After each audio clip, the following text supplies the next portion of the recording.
Hey guys, Ashish Trivedi. I often get asked, what's my home's value? It's a common question that realtors get asked all the time.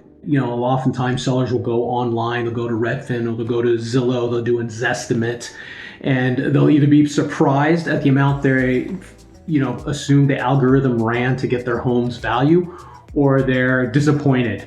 What I'm going to talk to you about today is how can you pull your own comps that realtors will do. I can teach you and give you some guidance and a couple of pointers on how you can pull a more accurate home's value than, let's say, a Redfin or a Zillow.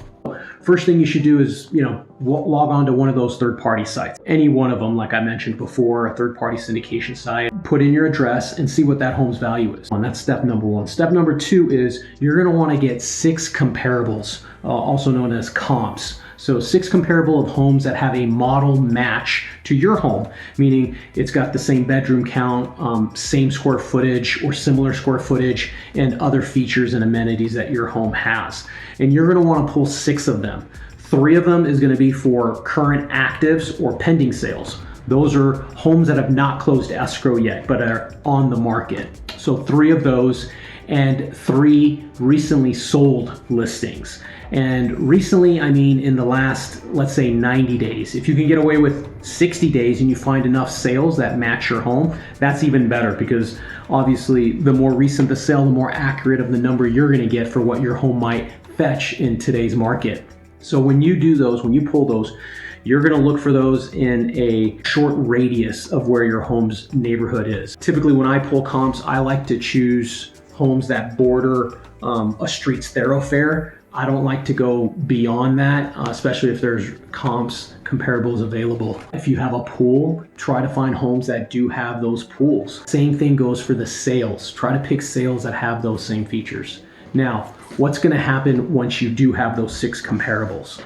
Now is the fun part. This is where you start to make adjustments. You're going to add anywhere between 5,000 to 15,000, either giving additional value or taking away additional value. Those are called adjustments. Those are things that appraisers use in today's market. So now that you've made the adjustments and you've sort of calculated the estimate of what your home's worth is, now it's time to list the market. And that's when you call me. All right, let's not get it twisted. I mean, you've been running, comparables for 30 minutes. I've been doing this for 30 years. So you're still going to need an expert broker by your side when it comes to selling your home. There's a lot of other steps to be made before you hit that escrow. But what this does do is it prepares you. It prepares you as a homeowner to have information in front of you when you're interviewing realtors and brokers who want to list your home. You're going to know immediately who's come prepared and who hasn't, because you're going to have a list of homes that have sold in your neighborhood and you've already made those price adjustments. You're going to be prepared to have that dialogue because you're an informed seller. You're an educated seller. And you're going to immediately know who's prepared for the job and who's not. So when you're ready, that's when you give me a call. Ashish Trivedi. Look forward to speaking with you. Have a great day.